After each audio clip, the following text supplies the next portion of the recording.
Welcome back to another episode of Life with Lamb. Today I'm here with John. Bit of context for John and I. We met in my first year of university and in your second year at Uni Melb, if I recall correctly. And you were my academic advisor, which is super bizarre, but we're here. Why do you say it's bizarre? I just didn't think I'd make many relationships with, I guess, people who work at the institution. True. Can you? Yeah, I guess you agree with that. And I think we were just chatting about this before, but I guess the module of uni is you go to your lecturer talks to you for, 90 minutes to 2 hours, and then you're off. And then you do that for 12 weeks, and then you have exams. So it's very dehumanizing. We're service providers. You are service providers, and we pay a lot of money for it. But we're here, and I'm very grateful for your time, and I feel like we had a really good connection, especially with our most recent academic advising meeting. I remember I came because I'd missed the semester prior, I believe, and I was like, I might as well, because I've always been someone who, since day one of entering Uni Melb, have felt pretty lost with what exactly it was that I wanted to do, and in my opinion, I don't think it set me up in a way where I could still find that. So of course I'd lean to the academic advising meeting, very fancy name to it. And that's where I met you, which was pretty exciting. And I felt that you had some wisdom to offer, and now we're here. So for the listeners, can you tell us a bit about yourself and who you are, what you do? Sure. So my name is John, and I am a lecturer in the Department of Economics at Uni Melb. And I moved to Melbourne about 4 years ago, having spent some time back in the States. But I had lived in Australia before that and was teaching at the ANU. Amazing. So I guess we did meet in my first year of university, and you were still pretty fresh at Uni Melb. Can you talk to us a bit about the merit of being in academia at Uni Melb? Like, I know there's this big perception of it being the best university in Australia, which numbers show it definitely is. And when you're in high school, you sit the VCE exams or wherever you come from, and Uni Melb is top of the list because it's one of the best institutions that you can go to. Is it similar in academia in the sense that do people still carry that merit and value for it? I would say in academia, the reputation of the institution as a whole has some impact on which academics work there. But probably at the stage where I'm at, where things are quite specialized, you can have a great uni with some mediocre departments. And so the interest is more in which area you work in and whether that's a good fit. And so places like Harvard, MIT, Oxford, they're top unis with top departments. Melbourne is a very good university with some very good departments, but it is really dependent on the field that you're in. And your accent is obviously not from Australia, and you said you moved. Why, I guess, Uni Melb, and what were the sort of trajectories leading up into coming to Australia and coming to Melbourne? Sure. So I moved to Australia over a decade ago, and that was for work. I didn't really have a spectacular time at ANU, and so I decided to move back to the States. And then a job came up at Melbourne, and I applied for it, interviewed, got it, and joined in 2019. I guess my thought process behind coming back to Australia was I wasn't sure why I was so unhappy at the ANU. And I credit my PhD supervisor, with whom I'm still in contact. He gave me advice saying, John, you are a scientist. You should isolate the variables and identify what makes you happy or not. And so I think this was one of the prompts that I gave you about topics like happiness. So I took his advice, and like I was thinking, is it academia that's making me unhappy? Is it Canberra? Is it Australia? And so I left all three, went to the States, did culinary school, decided that probably wasn't the career for me. And then I got a visiting position at Yale, and that was amazing. So it wasn't academia that was turning me off. So coming back to Australia, I was seeing whether or not a change in environment, Melbourne over Canberra, would be something that would still keep me happy. And I'm guessing that it's not, because I am leaving now as well. Yeah, got in, got in before you left, I guess. Yeah, it's interesting you talk about the scientist or your PhD supervisor talking about how they could identify you as a scientist and isolating the variables and trialing and testing these sorts of things. And I think it's an interesting way. I personally don't resonate with it, but it's an interesting way of, I guess, identifying what's going wrong in your life. Yeah, what was that all like? Like, did you come to a revelation, or are you still going through that revelation at the moment? So I would say being a scientist means trying to be methodical and using a lot of rationalization. So the variables that I mentioned, no one has complete information. So it could be that it was about the time I was spending in Canberra that was making me unhappy, as opposed to Canberra itself.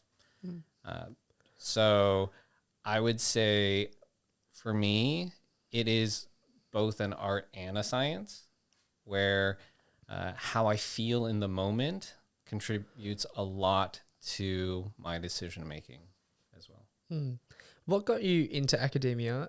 I guess well, for me personally, it's like high school, uni, and then it's now a path of going to the workforce and do your 9 to 5 or find a grad job or do your masters or honors. What sort of tipped you over the edge between those two choices? So I had no plans to be an academic. I went to uni as was expected from my parents, and I did well. And my professors in economics encouraged me to go to graduate school because they thought that I had potential.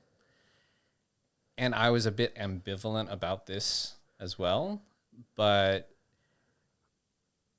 I also thought about what alternatives there were, and I wasn't convinced that I would be happier in those alternatives, which would be working for the private sector, like at a bank or at a consulting firm, which is what a lot of econ grads do, or working for the government, because I really dislike bureaucracy and I didn't want to be part of it. Although I did end up working for the government for a couple years, but yeah, that's very forgettable. And I got a fellowship to study economics basically for free. And I thought, well, not many people get this opportunity. I get to go to a top uni for graduate school and not pay for it. So why not? Talk to us about the expectations that you sort of mentioned at the start of that. What was your upbringing like, and what were the conversations surrounding that? So my family is reasonably well educated. My father also has a doctorate, and my mother was a school teacher. So education was always very important to them, and this was something that they have inculcated in their children, which I think is a double-edged sword, because academics are very important, especially if you want to get a decent paying job. But I think overemphasizing it means that there are areas in your life that you don't really get to develop. So, yeah, my upbringing was highly disciplined. I spent most days studying after school or playing a musical instrument. Classic. Just the typical things that an Asian American immigrant family would do for their kids.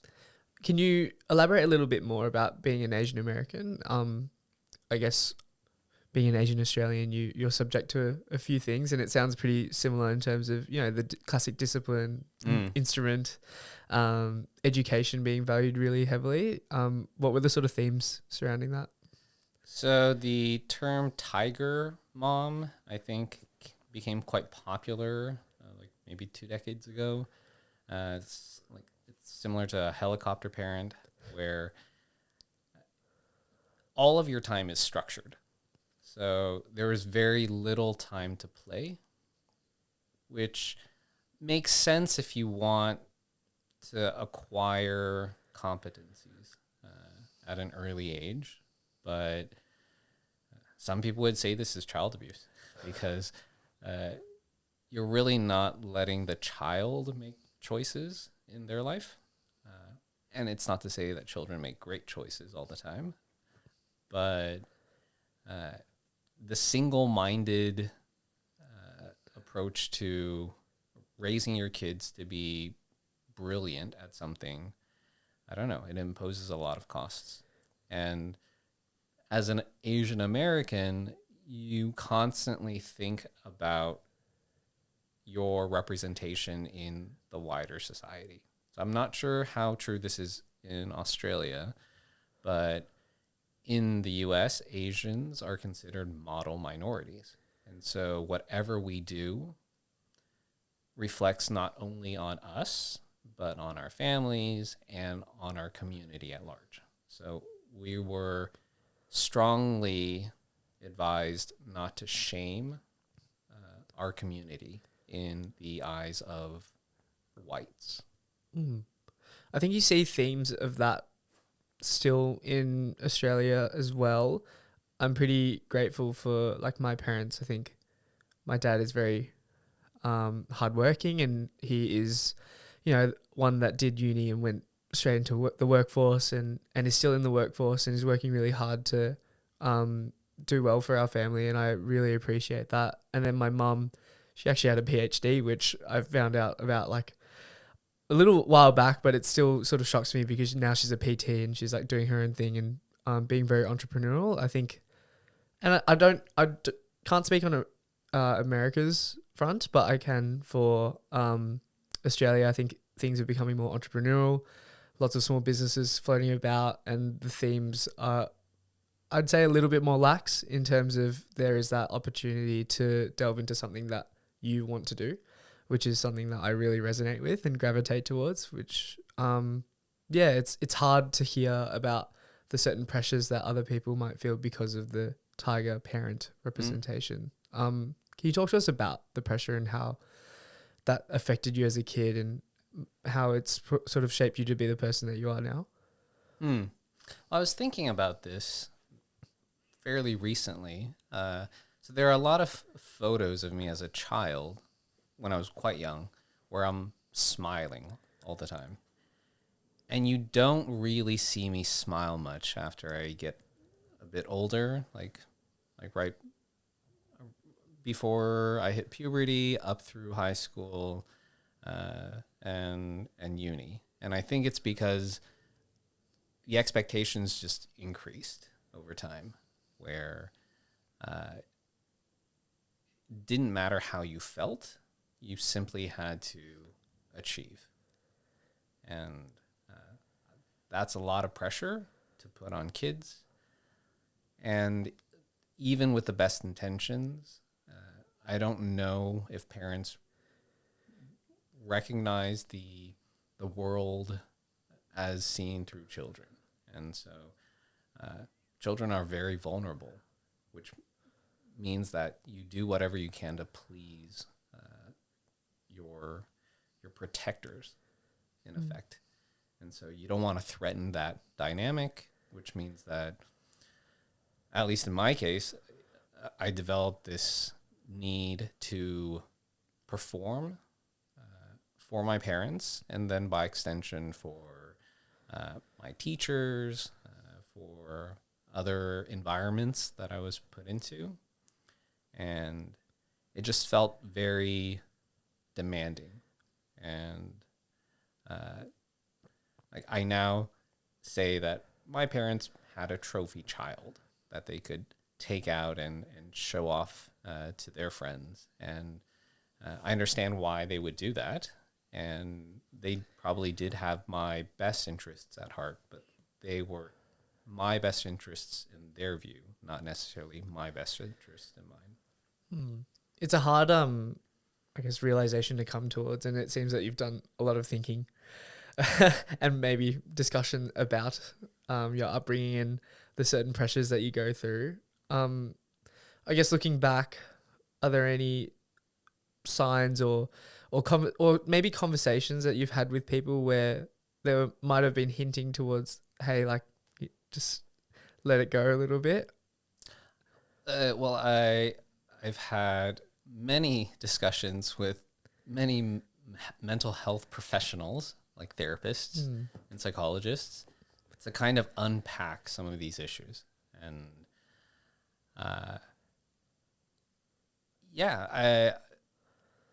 one thing that my parents said to me throughout my childhood was getting an A is not enough, that you need to be at the top of your class. It needs to be an A+. And it wasn't because they necessarily thought that I would always be able to deliver top results. But if I set a very high standard, then even if I didn't hit that standard, it would still be outperforming most people. But that also means that you're never happy with what you have. And I guess you see that correlation between the photos that you're talking about as well. Well, I also ended up just not being in many pictures because I went through a fat stage. And that was, I wouldn't say traumatizing per se, but it was a very awkward period of my life where the one thing I had going for me was my grades. How did that affect relationships around you? I hear stories about, these elitist, and I mean it now, like you're at Uni Melb, an institution where everyone there, the caliber is up here. And everyone's just competing and everything. I've been very fortunate to have met like really good people who, have the EQ and EI to be empathetic and compassionate, and understand that, it's still life. This isn't our life, uni isn't the definitive moment that's going to shape, the rest of how we live and how we operate. But yeah, how did this pressure and this high standard environment affect people around you when you were younger? What do you mean, the people around me? Like, in terms of, you see stories where people start aiming at this one goal. So your goal is best grades, top of your class, and if people don't align with that, cut them out, filter them out. Did that ever happen to you? And what was that like? To an extent, I think this preoccupation with high performance that my parents gave me and that I manifested in my studies put a lot of my peers off. many of my classmates were quite intimidated by me, and it meant that I didn't develop many social relationships because one, I didn't have the time. I'd be studying all the time. And two, it didn't feel great to always need to compete, especially if you're with friends. And I would say a lot of my relationships suffered because of it. I can think that my relationship with my brother was especially damaged because we were encouraged to compete with each other. And that's not great when this is somebody that you also live with and like you have different strengths, but this isn't something necessarily rewarded. So the one thing my parents really cared about was good grades. And so if you didn't meet that, then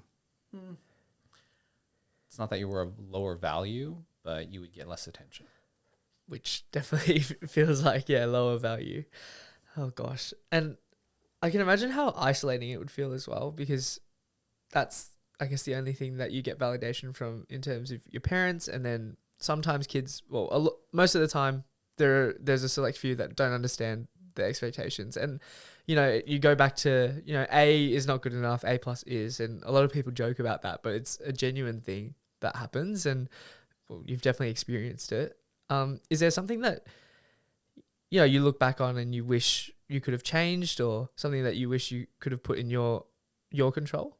So a lot of my experiences growing up were not in my control. So I couldn't choose where we lived. And I grew up in places where being an ethnic minority was very unusual.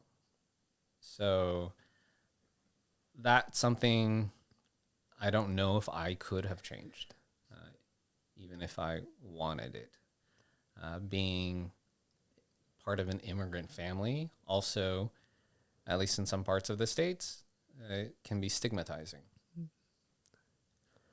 But within my control, I think maybe if I said more to my parents about how I felt about things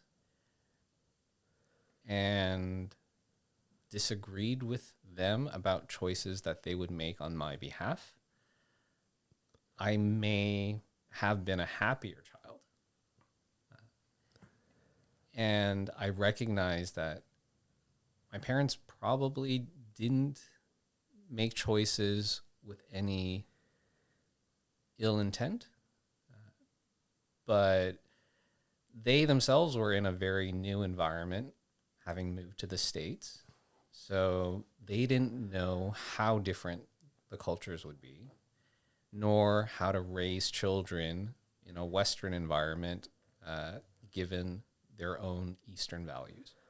Definitely. And you hear that a lot with, you know, Asian Australians. I think I consider myself second gen, even though I am first gen, because my parents moved so early on. So they were 12, respectively. They didn't move together. They met later down the track, but they moved just so early that the Western culture was able to show its face to them, and they were able to open up to that sort of value.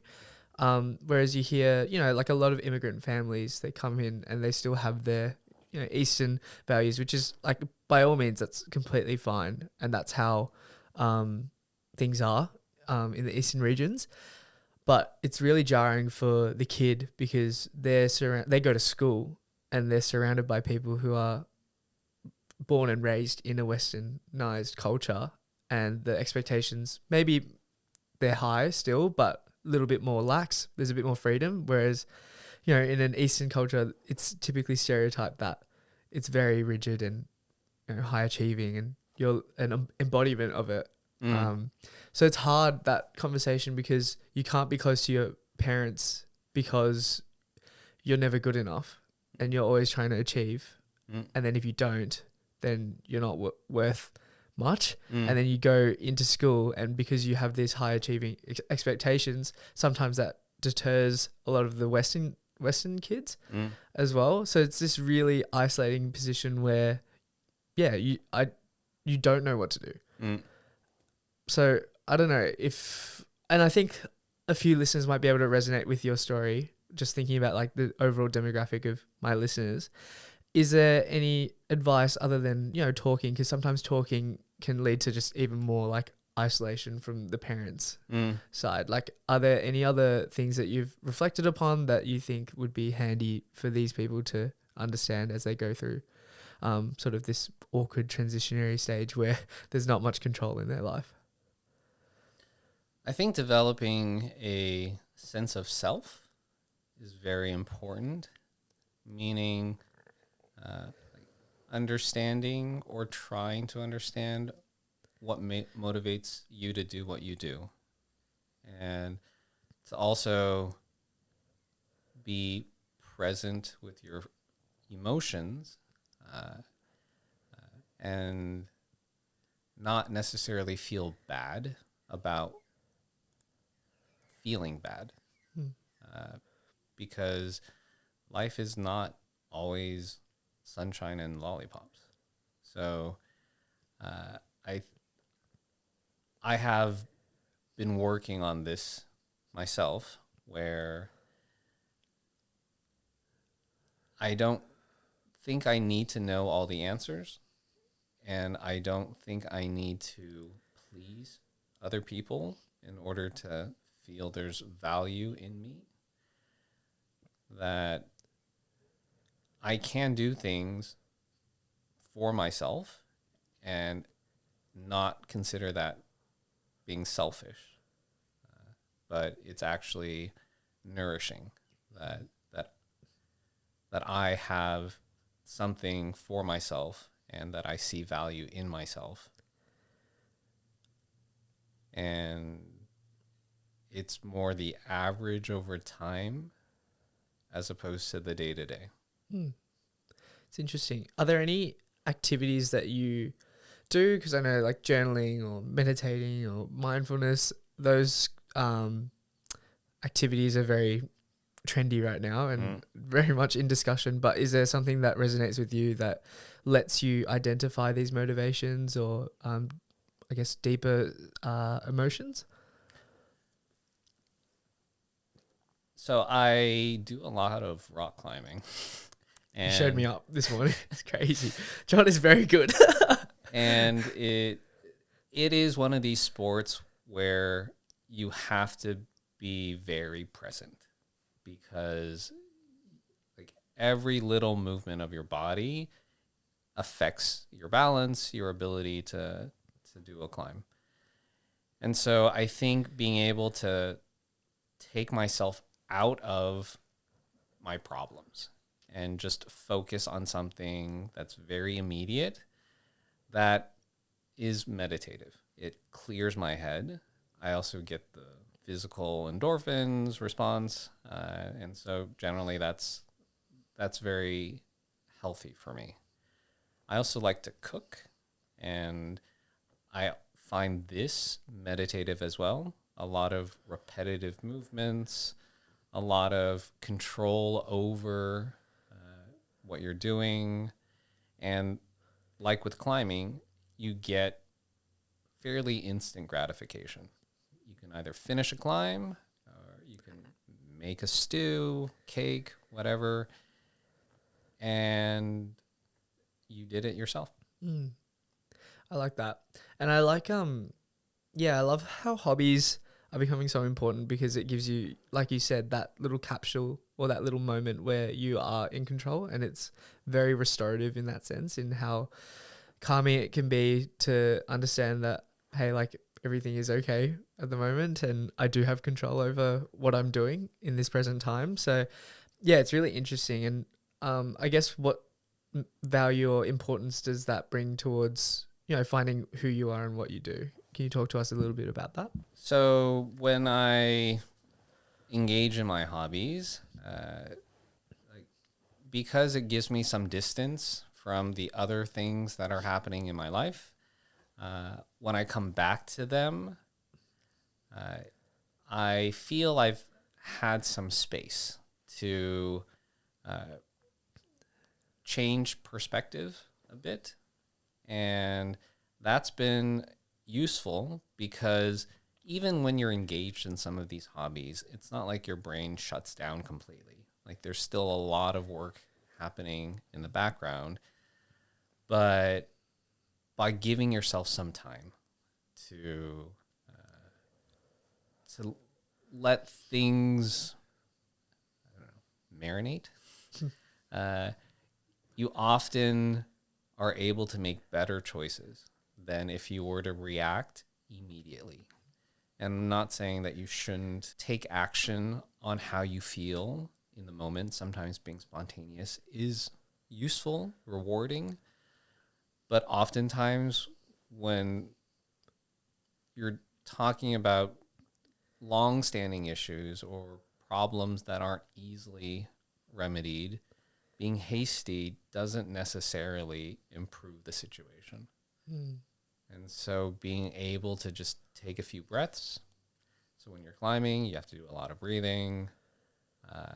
When you're cooking, like you're very task oriented.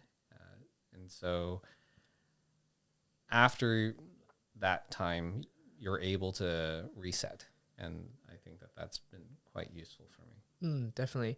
I forget where I heard it from, but there's different forms that we can take, whether that's like a work form or a studying form or your rock climbing form or your cooking form, or for me, like gym form or podcasting form. It's really good to have a nice break of the pie, because when you find yourself being stagnant in just one form and that's your only form and you can't sort of change and jump between them, it can be very detrimental, and you face things like burnout or depression, anxiety, all those negative sort of aspects, because you don't have that outlet or you don't have that escape or place to sort of settle yourself again. So I think it's really important that you have these outlets when you're growing up. And I think it's kind of sad because I'm in my third year of uni and all my friends are getting internship roles and grad roles, and the career conversations are very much alive at the moment. And I don't know if this is 100% true, but I hear a lot about how people really hate their lives in 9 to 5, and they always complain about it, and it just puts me off a lot. And I see how hard my dad works as well throughout the week, and I don't know, like it's one of those things where I'm really scared that one thing will take over my life and I won't have time for certain outlets. And I'm not sure if you found that with academia or not, but seems not, because you found, I guess, your climbing and your cooking as well. I guess dialing back to your parenting or the parenting and the upbringing, were there points in time where that isolation became too much and you didn't have that escape? I was very good at compartmentalizing my feelings, and this was something actively encouraged by my parents, because feelings would get in the way of me being able to do what I needed to do. So I was largely encouraged to ignore my feelings, which is a process that I am undoing.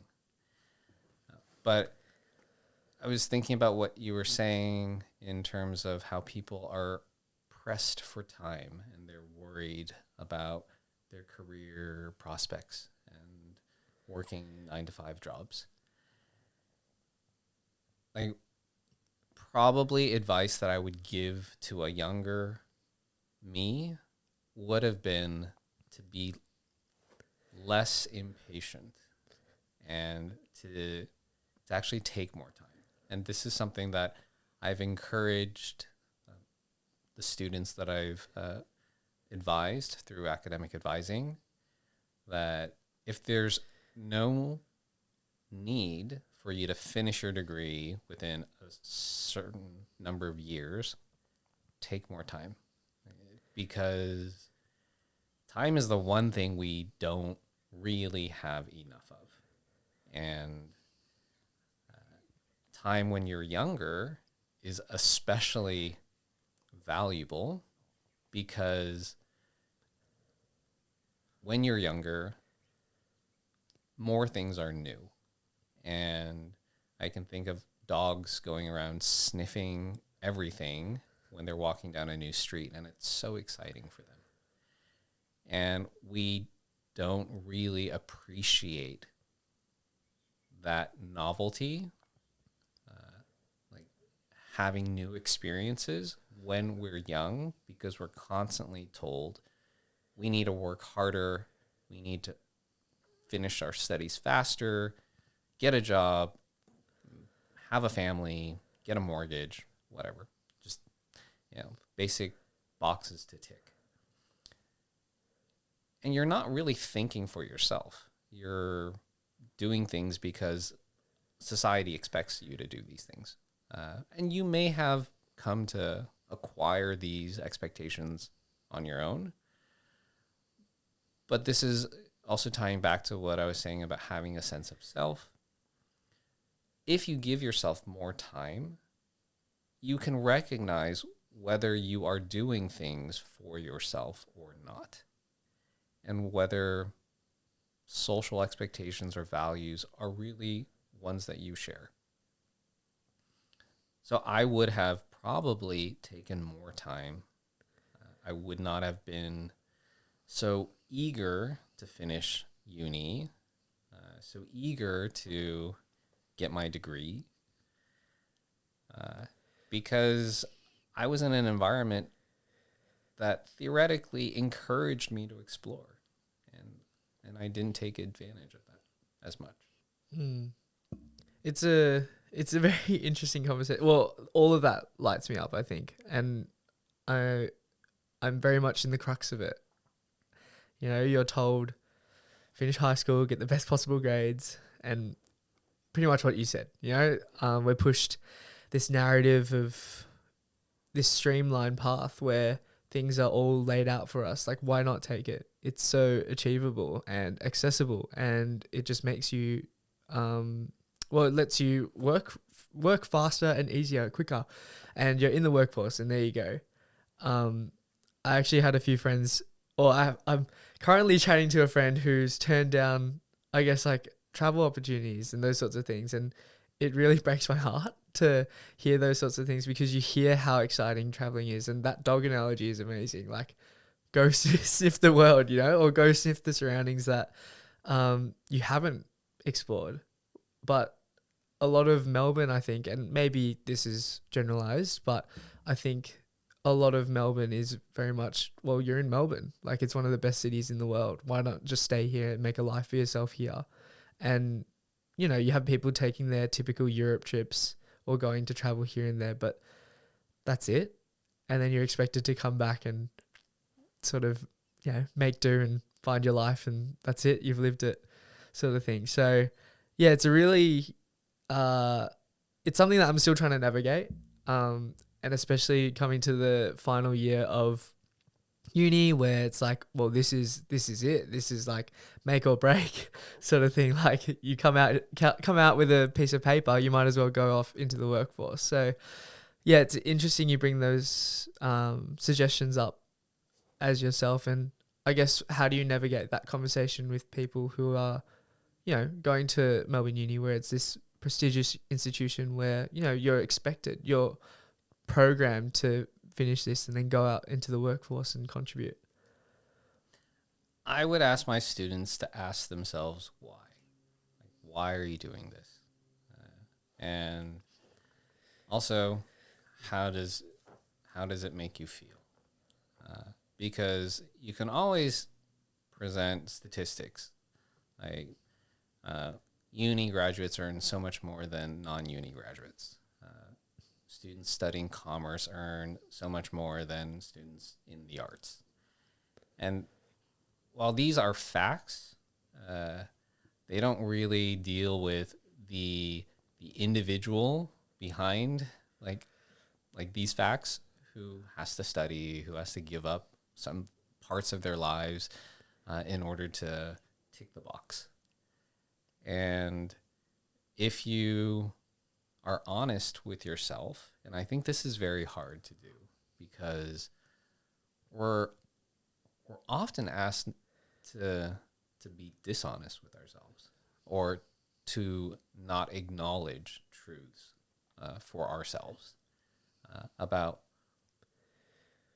why do you do what you do? Does it make you happy? And if so, why? If not, why not? And a lot of students just don't ask themselves these questions. I think that it's not that students are brainwashed. It's the pressures are so much, and there are fairly well-identified pathways that are ones that many people have done in the past, which are easier to do in a sense. Not easy in that you can get the high grades, that you can land the prestigious jobs, but at least you know that that is a viable route to success in whatever sense you want to call it. But to make your own path where you don't know what to expect, where the consequences are also unknown, that's very scary. And we have so much going on that we will take the path of least resistance, which may work in the short run. I mean, you don't have to think about this, but you're probably delaying the inevitable, and you'll have a midlife crisis. So if you want to save yourself grief 20, 30 years down the line, be a bit more proactive about what you're setting yourself up for. Are these things that you actually want? It's interesting because I guess like the whole preface of this podcast, or premise, sorry, of the podcast is I'm a huge advocate for, finding something that you want to do and that something that brings you joy and that fulfills you, lights you up, et cetera, et cetera. And then you hear people talk about, like how do you put food on the table and those sorts of things. And those are the arguments that sort of come up because what you love doing might not provide enough monetary value for you to continue living. But are those two mutually exclusive? I don't believe that. I also don't buy people who say you can't have it all. Yeah, you can. You may not have as much of everything as you want, but you can have bits. So you can have a decently paying job that still makes you happy. You're probably not earning six figures, at least not to start, but at least you're not miserable in that job.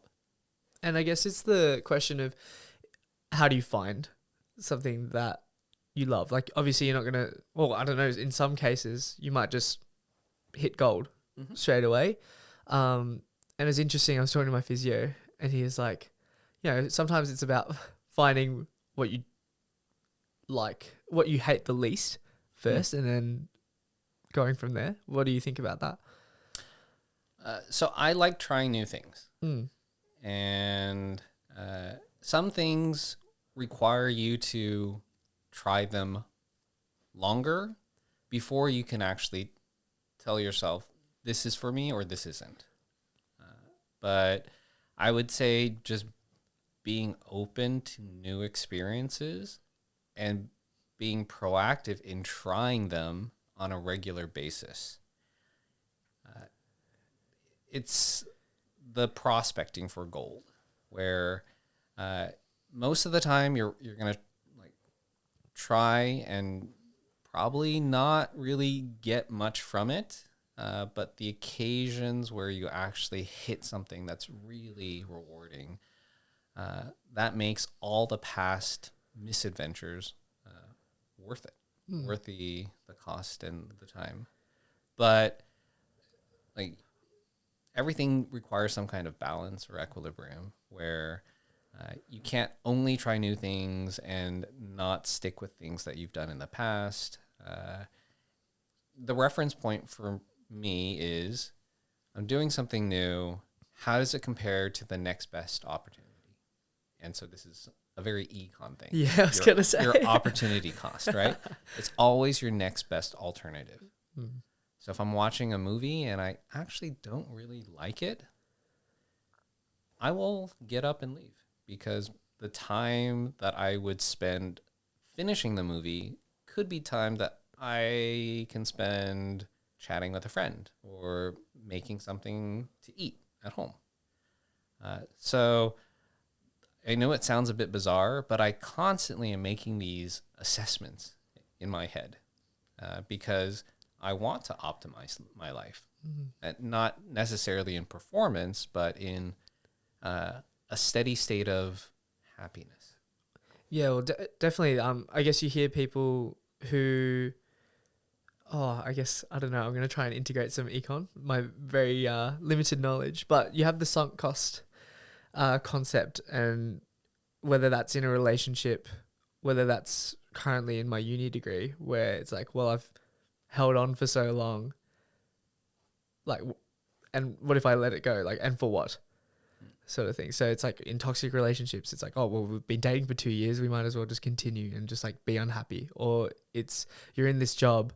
Well, it's earning me good enough money. What's the next best opportunity?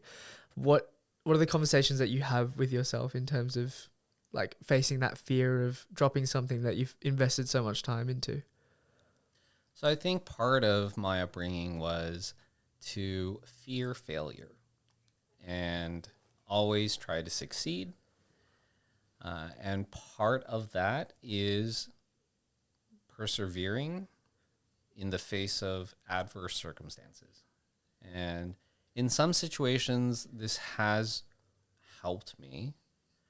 So I had a pretty rough time to start with in graduate school because I probably was less prepared than a lot of my classmates who had master's degrees, and I didn't. I took a gap year and taught English instead.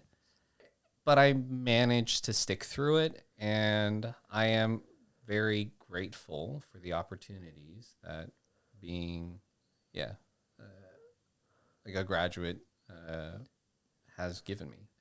But there are other situations where I feel like once I've said I've committed to something, that it would go against my self-concept of a person who has so-called integrity to break a promise or to quit. And that's been very, very hard for me to try to get over. That sometimes quitting is the best choice. And I think from the pandemic, one thing that's been helpful is knowing so much is not in our control.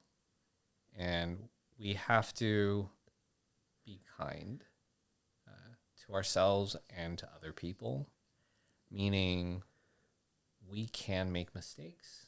Everyone does make mistakes. And that will make it easier for you to quit on some things. Beautiful. I love that. Well, it's very interesting, you know, like you never want to come across as like non-committal or breaking those promises that you set out to deliver. So it can be pretty hard, and yeah, it's an interesting way of thinking about the sunk cost and being in these situations where like you've invested so much and then you want to step away and walk away from it because you feel this sort of shame from doing it. I feel like we've talked about sort of happiness and being present, or dabbled on the topics a little bit.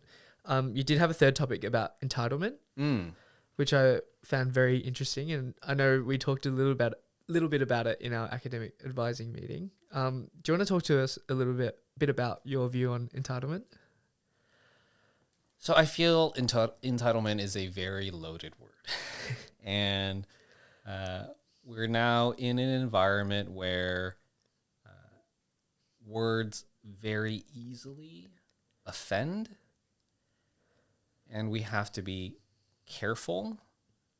And I'm not saying that we shouldn't be careful with our language, but entitlement is one of these words that has come up in my life in the past few years, particularly with regard to relationships that I've had. And I find it very interesting because we all have subjective experiences. And even if we're using the same language, the same words, it means very, very different things to the person. So I occupy a number of intersections in my identity. And for me, it's always been hard to accept that things are not done based on merit. And we live in, to some extent, a meritocracy where people are rewarded for hard work and penalized for not. But obviously there are a lot of other factors involved, such as the color of your skin, what postcode you live in, how tall you are, how physically attractive. All of these things can't be separated from the work that you actually do. And so I've had heated discussions about entitlement where, I don't know if you know, right now there's this impending U.S. Supreme Court decision on affirmative action at universities in the U.S. And the decision is expected to go against universities having affirmative action policies because people believe that the color of your skin should not affect your chances to get into uni. And that sounds great in principle, but obviously there are a lot of other things involved besides a person's skin color. And being an ethnic minority, I've always felt that I needed to work harder. And so I have been with people who, to me, seem very entitled about choices that they make, values that they have. And I think, well, how much of this is because you genuinely believe this, or because you've had an environment that encouraged you to have this as a default perspective? In other words, you have entitlement. And this usually comes up in the context of race, where when I talk to a lot of white people in a white environment, the concept of microaggression doesn't register. Absolutely not. And I just don't understand this because I see this all the time. I'd be gaslit and said, oh, you're being oversensitive. No, that person didn't mean that. And it's very hard for me to believe I'm sane, that I'm not making this up, that I'm not being hypersensitive, but then not have other people validate my perspective. Definitely. Yeah, it's an awkward position to be in. Entitlement, and I guess the world's shifting towards a more PC sort of culture where, yeah, I don't know, it's really hard. And the race aspect comes in where all of a sudden, because of the color of my skin or your skin, you become this checkbox, whether that's from a company standpoint or not. I face it a lot at this company that I'm working with. I feel like, yeah, I don't know, you sort of become this prerequisite, and that you're hired for, I don't know, what you portray yourself as, or what you come off as, instead of like who you are. What what are your work ethics like, and yeah, how hard do you work? What are your values and those sorts of things? Yeah, it's interesting. Do you feel like it's more apparent in Australia, or do you feel like you've experienced it in both America and Australia? So I've experienced differential treatment. So I won't say discrimination per se, because that usually has negative connotations. But differential treatment in most places that I've been in. So I have Australian citizenship, but I would say culturally I'm much more American than anything else. And this is something that I noticed when I first moved to Australia, that people seem so nice to me. And I would have conversations with my Asian colleagues who were not Asian American or Asian with an Anglo sounding accent. And they would tell me about all the racism that they would encounter. And for me in Australia, it's been fairly minimal. But I think it's because I don't have an Asian accent. As soon as I open my mouth, people be like, "Oh, where are you from?" Yeah, definitely. And I guess it's a novelty for them to hear an American accent, as opposed to, "Oh, fresh off the boat, you're here to steal our jobs. You work these dirty like industries," or yeah, it's just you have no personality, whatever, all these stereotypes. Definitely. I think, yeah, I'm in that boat where I can resonate. Like, I open my mouth and people are like, oh. Or even, I think, look-wise, I don't, like, look stereotypically Asian, if that makes sense. I don't know, a lot of people presume that I'm half. Or, yeah, I don't know. It's interesting. And I don't know, like, how to navigate it. I think just having these conversations is good enough. Or not good enough, sorry, but it's, like, taking the right step towards it. Yeah, it's hard because sometimes you get, preferential treatment. I can't recall an instance, I guess, off the top of my head, but there have been some instances where, you do get treated differently because you've opened your mouth and all of a sudden people's attitudes change because they didn't expect that accent to come out of your mouth. Yeah, it's an interesting topic. But going back to this issue of entitlement, like I feel like this is a fairly fraught topic, because as much as I can identify what I perceive as entitlement in others, I have a huge blind spot to my own entitlement. And I don't often recognize how privileged I am. So I am not struggling financially. I'm in good health. So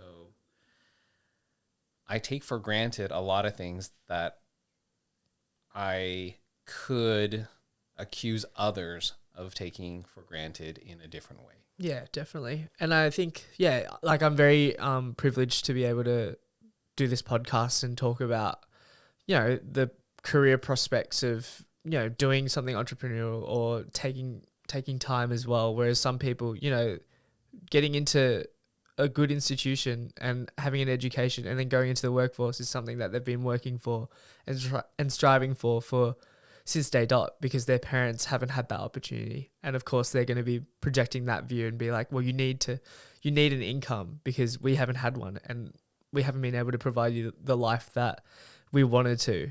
So this is why it's like such heavy importance. So I'm completely aware of that standpoint as well. And like, I sit here very entitled and have this perplexed view, call it what you want, but I don't know. It's a really double-edged sword where it's like, I feel like I'm doing something productive in the world, where it's like pushing this message of doing something that you love. But then I know that on the flip side, it could be very ignorant, and some people aren't in that position to do that. I don't know. But at least you're putting it out there, which to me is a positive step. Being able to talk about this and recognizing where we fall short. That is a more honest approach than to not talk about it because it's too sensitive, or to deny that it exists when everyone is entitled in some way. But being able to communicate and recognize areas in ourselves that we don't usually want to focus on or are aware of. Like, I think that gives you a lot of opportunity for personal growth. Definitely. Yeah. I wanted to move on to, I guess, what your future movements are. You're booting off in August, so managed to sneak you in before you make the trip over to Destination Reveal. I am moving to the Netherlands, and this was a fairly quick, or I would say the process of me deciding to move happened very quickly. Why is that? So I currently am in an economics department, and I am an economic historian by training, also an economist. My degree was in economics, but the area I work in is very specialized. And what is it that you do, actually? I feel like I want to give you the space to talk about what you do, because I think it's actually very niche and interesting and productive to the world, but some certain organizations don't believe so. So I mainly study the economic history of Japan, like starting in the late 19th century.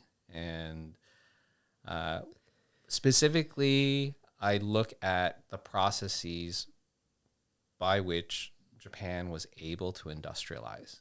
And so this could be looking at technology adoption. It could be infrastructure investment. It could be financial sector development. But so what drew me to this topic was that it was very difficult for a lot of people to understand how a non-Western country could industrialize. So how a non-white society managed to get rich, or at least come up to the same level as other white societies. And so I'm not trying to give my research a racial tinge, but if I'm being honest with myself, I see the story of Japan succeeding in very adverse circumstances as a parallel to what a lot of ethnic minorities have to do to navigate white majoritarian society. Yeah, amazing. That's an amazing comparison between the two. And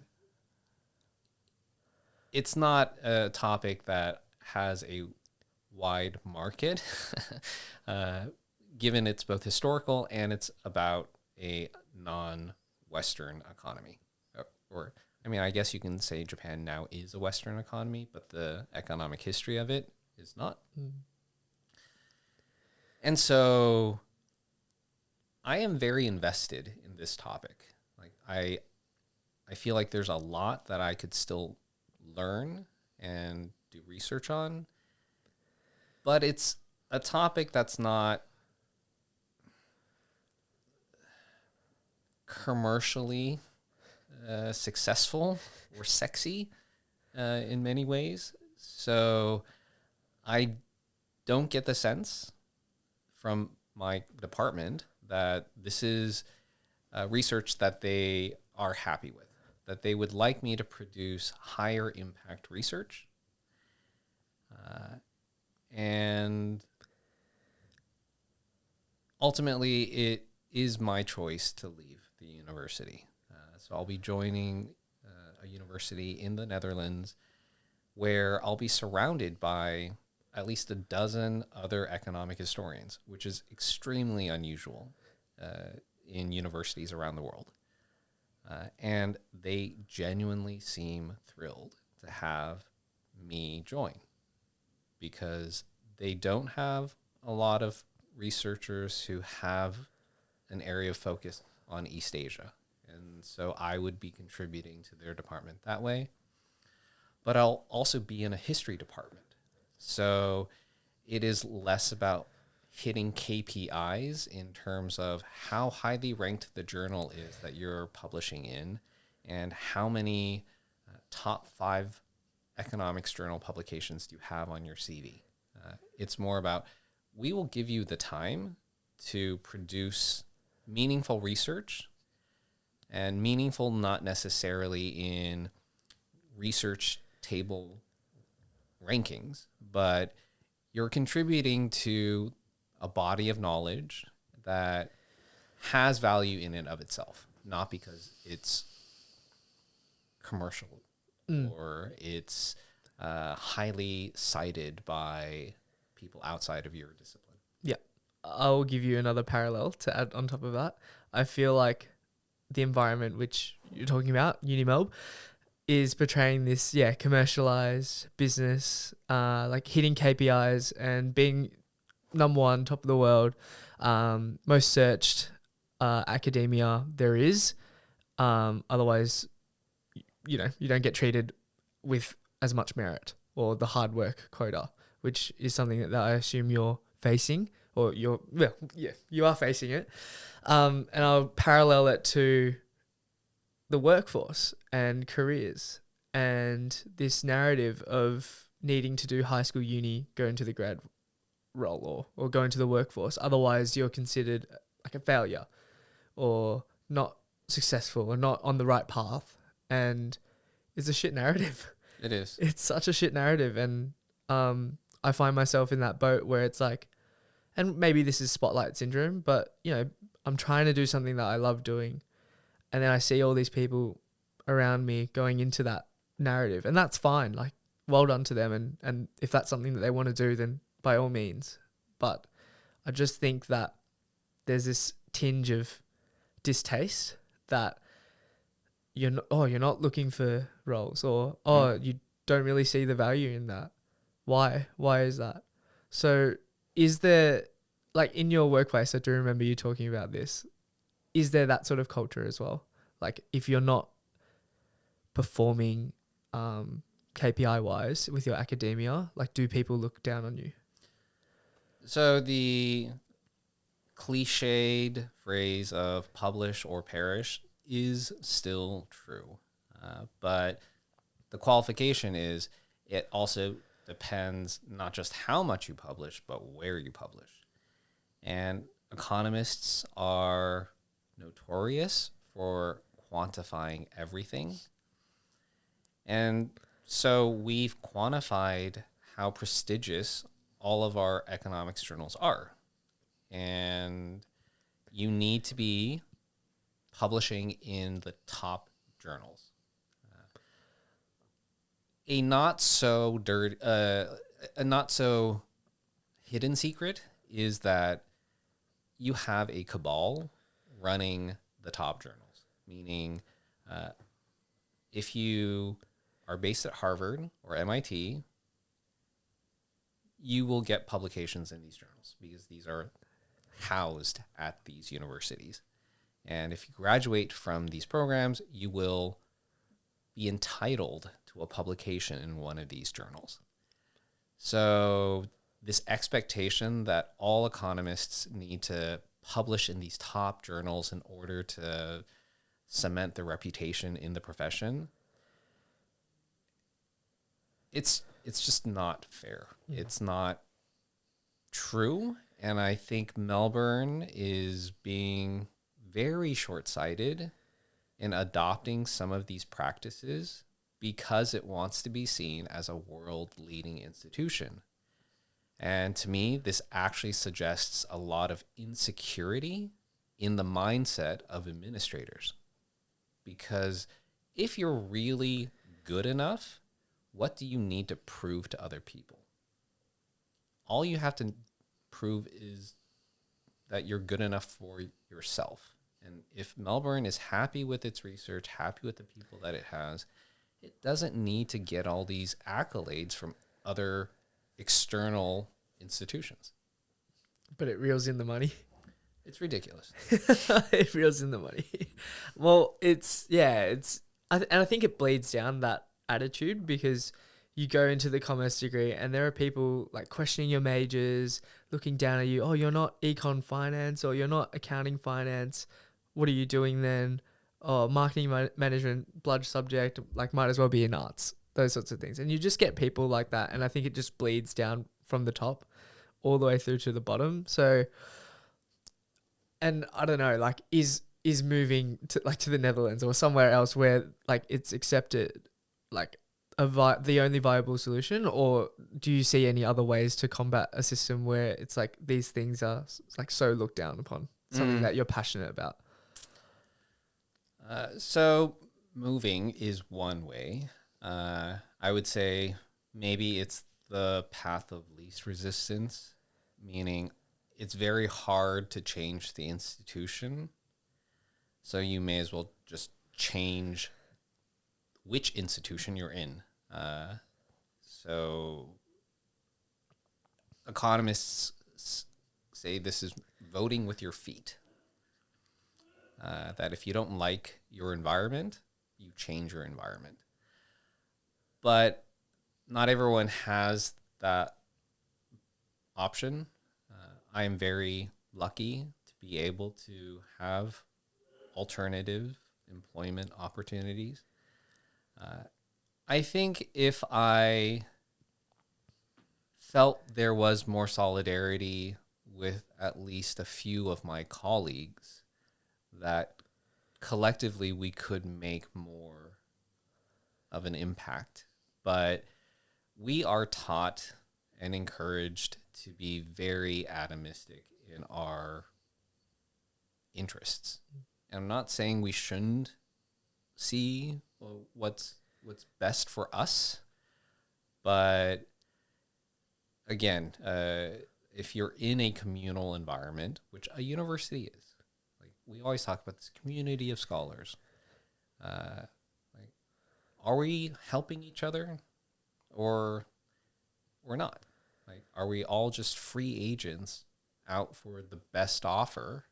Oh, John, thank you for your time. I feel like we've run overboard a little bit, but yeah, I appreciate it. I think it's very interesting getting someone in academia and someone in a pretty high achieving institution to actually open up about these sorts of things, about, actually finding happiness. Like, thank you for talking about your upbringing and sort of how the way that it shaped you to be who you are today. Like, I think it's obviously something that you've sat on for a while, and to be able to communicate that and to let me record it and share it to other people who may be able to resonate with it, like, I really appreciate that. And the entitlement part as well, I think it's so important to, even if you can't visually see it as, say a white person, I think it's really good to just educate yourself about it and not make excuses for other people's behaviors, gaslighting the other person by saying, like they might not have meant it that way. I think it's so important to just educate yourself and have some sort of sympathy about yourself, because while you might not resonate with it, you do need to be able to recognize those things, especially if you want to be part of this PC society that we're heading towards. And then, just opening up about, I guess, how surface level or how business minded these institutions can be, despite them projecting themselves as, like this number one educational place where things are founded and, we're breeding the next generation of intellects and those sorts of things. So I really appreciate you opening up about it. You won't be plugged anywhere. No worries. I'm not doing this for plugs. Yeah, I know.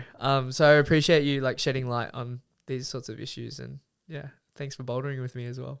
Well, thank you, Jaden. Like, this was a great opportunity, and I appreciate having had the opportunity to get to know you over the past few years.